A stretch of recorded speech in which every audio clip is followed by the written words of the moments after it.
This is Randolph, and I'm welcoming you to the first episode of our series, our new series, Explore Ecstatic Sensuality. This is a way that you can live your life in a fuller, more dynamic, more sensual, more fulfilling way, minute by minute, day by day, lifetime by lifetime. Where are we going to begin this ecstatic journey into a whole new future, a whole new life for you and for those around you, for those with whom you're involved in intimate relationships, intellectual relationships, work relationships, if I may say that, and every type of relationship that a man or a woman can have with another human being, individually or in groups.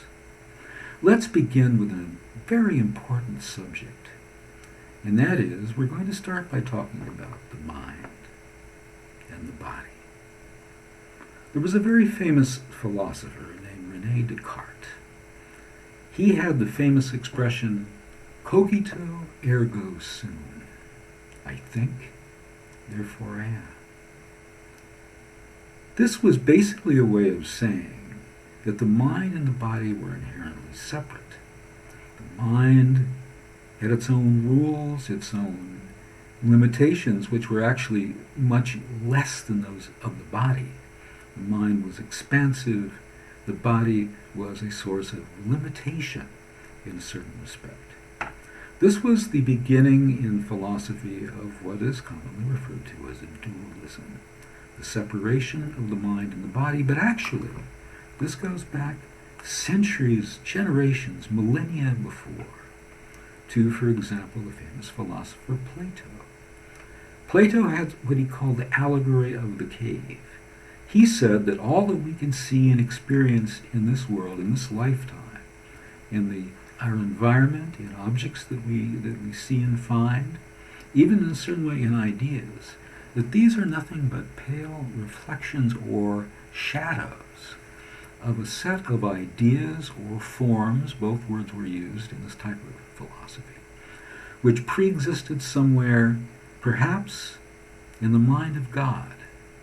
So all we can do in this lifetime is to experience the tangible world, the world that we can see, feel, and touch, knowing all the time that that world is somehow inferior to an ideal world that exists somewhere else.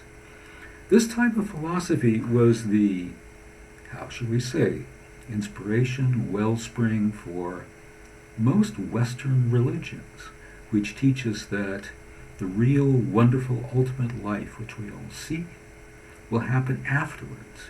If we do not experience sensuality in this lifetime, for example, if we do not exalt in and revel in the things of the body and the things that we can actually see, feel, touch, and caress, that sometime later on the real, true experience will happen after death. Now, not all the ancient Greeks saw the world like this. Before Plato, there were poets like Archilochus, who reveled in sensuality in the real world and fighting in battles and struggles, loved women, loved everything about the sensual, sensuous world. Other poets, for example, Sappho, who is famous for her love of other women, had pretty much the same mentality, and there were many, many others. But what caught on was the philosophy of Plato, which led us, in my opinion, in the wrong direction. Nowadays, we have some philosophers and commentators and writers who are arguing against the mind-body duality. Daniel Dennett is an example, but there are others, including, yea, verily, myself. So that's the first little area of thought and consideration that we're going to bring up today. And I think I've done a fairly good job of letting you know what that is. It also should alert you to the fact that those who are dualists, those who believe that the body is in a certain way inferior, those who believe that the experience that we're having in this life is basically in some ways not only inferior but also bad, if we reject this world, if we reject the things that we can see, feel, and touch, we'll have a better time when we die doing what? Well, sitting around not being sensual, I suppose. Okay, that's element number one, aspect number one. What is the second element we're going to be talking about today in this introductory video? The second element is quite different. It has to do with our senses as they are. What are senses and sensory inputs? Well, they come from all over the place. Our body is constantly generating data, sensory information and inputs, which go up to the brain, and the brain then processes them, and so they, either as an ache or a chill, or in some cases something sensual and delightful, a feeling, a taste of a fine wine, a kiss on the neck of a beautiful woman. These are the things that our senses, from the lips, from the genitals, from the tongue, from the taste buds, from every part of the body, including the cellular part of the body, believe it or not, all the way down into that deepest level of who we are constantly filtering up, constantly being channeled up into the brain. Here's the problem.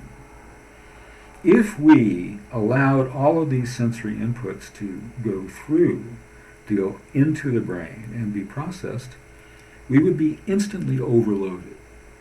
That is why every species has, if you will, an algorithm, as they'd say in the world of computers and social media, which filters out things that are not necessary.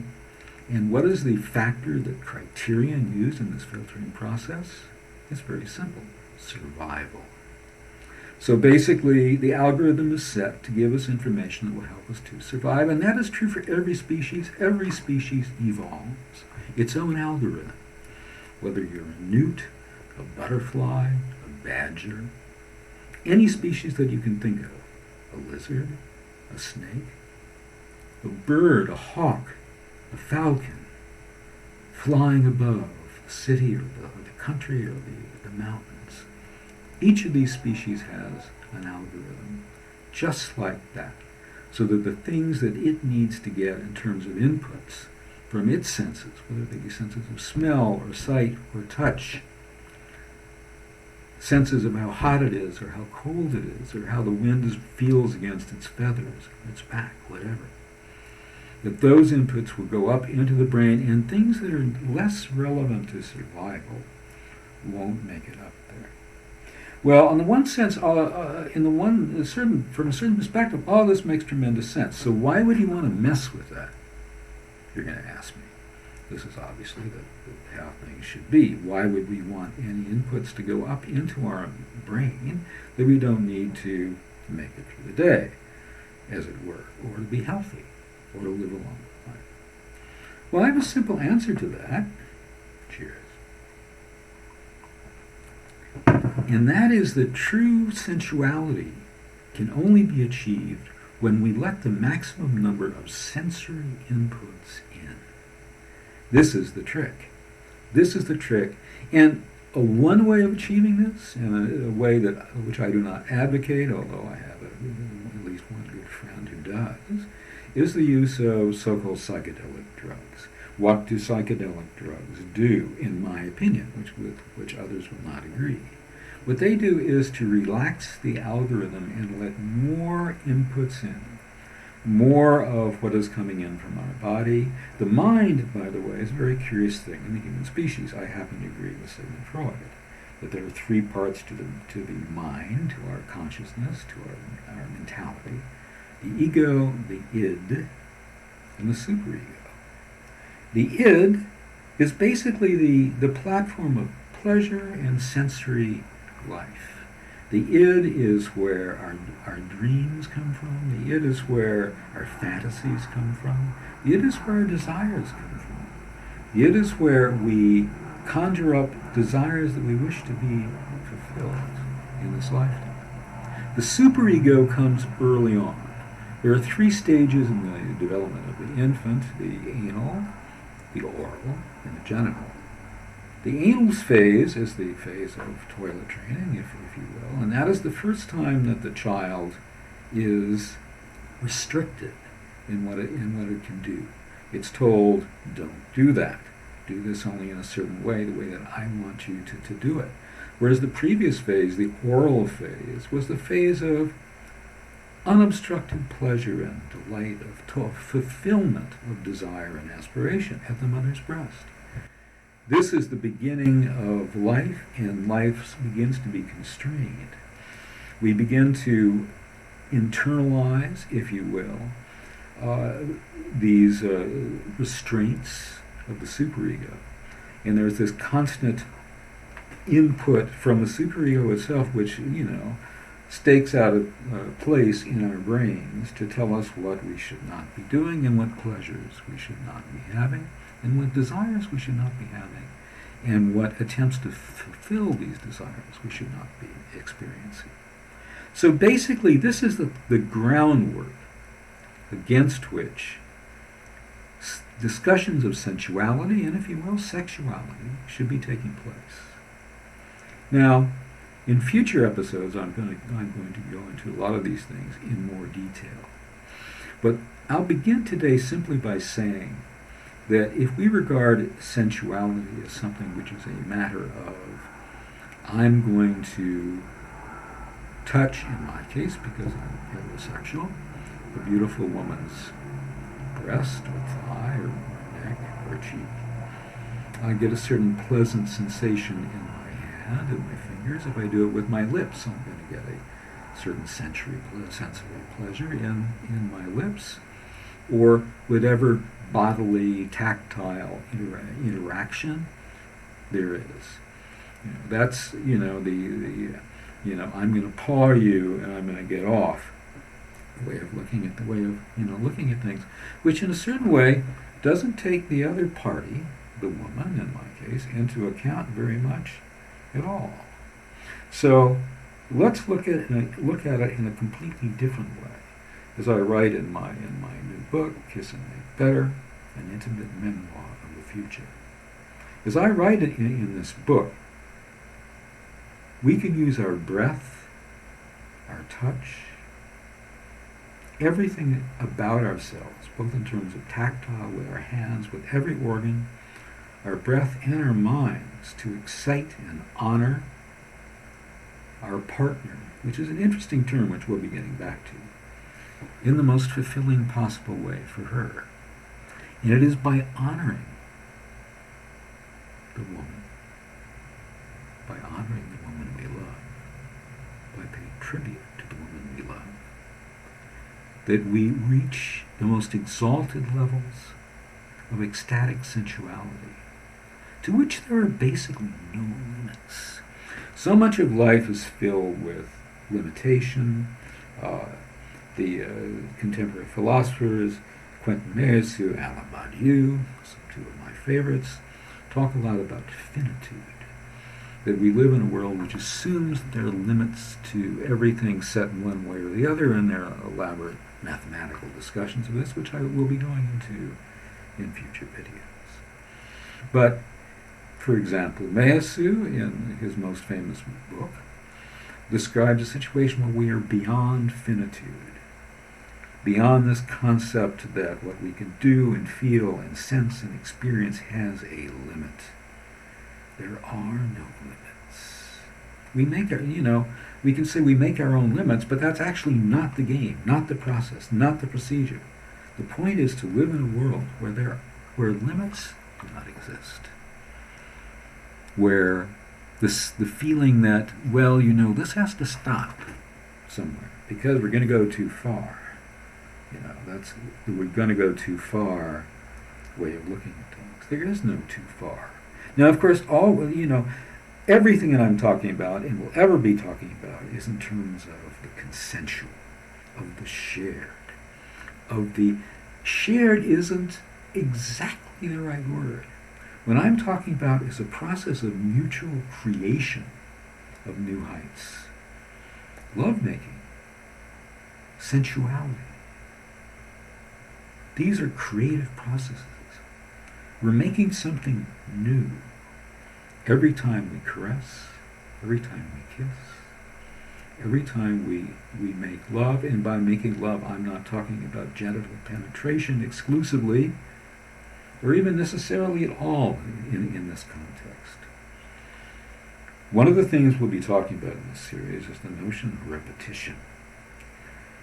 You know, we began in the early 20th century with men, or very few women in those days, on assembly lines where cars would go across this assembly line, and every 20 seconds or less or more, the worker on the assembly line would be expected to tighten the bolt. And then 10 or 20 or however many seconds later, they tighten the bolt again. And this notion of doing the same thing over and over and over again was really the theme of what they call the Industrial Revolution. Of course, now we've gone way, way, way beyond that. Sigmund Freud, one of the people whom I've studied extensively on the basis of much of my thought, as I brought up earlier, Sigmund Freud said that the compulsion to repeat, the Wiederholungszwang, as they'd say in German, Wiederholing being anything to do with repetition, Zwang being a compulsion or drive, that's not exactly the right word. Compulsion is actually the better word. The Wiederholungszwang is an effort to get to a state of what Freud and others would call homeostasis, which means a state in which everything is rather like the state of the embryo in the womb, a state in which everything is without any disturbing inputs.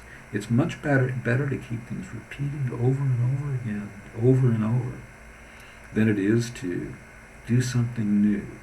Newness, we are taught and told many times and by many people and in many different contexts, is dangerous. Creation is dangerous. New works of art that don't fit into an established pattern, that don't fulfill people's expectations, that are ingrained from, what do you want to call it, mass culture. Those types of works of art are dangerous, and those types of sensuality are dangerous. Now, I'm not talking at all, unless one happens to be into it, about fetishes or what they call kinky stuff. Personally, I've never been into it. I have too good a time just with the type of sensuality that I'm talking about. I don't need a woman's sock or shoe or piece of underwear or anything else to excite me, although I can kind of think about getting into that, let's just say. The exciting thing is to develop this incredible creative process in which both parties, every time they get involved in any type of intimate sensual situation, are making something new. Well, this is my first video in my series, Explore Ecstatic Sensuality. One word I have not brought up that much, although I have mentioned it several times, is love. One thing that one might say feeds and fuels ecstatic sensuality, but it's more than that. It's commingled with, it's intertwined with ecstatic sensuality. They go together like the double helix of the DNA. The physicist Niels Bohr and others talked about entanglement, famous word in quantum mechanics. Entanglement is about two elements, two particles, small particles, whatever, that are so entangled that they begin to share, in a certain way, the same existence. That is one of the things that we're looking at, except the joy is to be separate in building something together. If you want to use the word collaborating, it's not a bad word at the same time. Thank you so much for watching, and I look forward to seeing you here again on Explore Ecstatic Sensuality.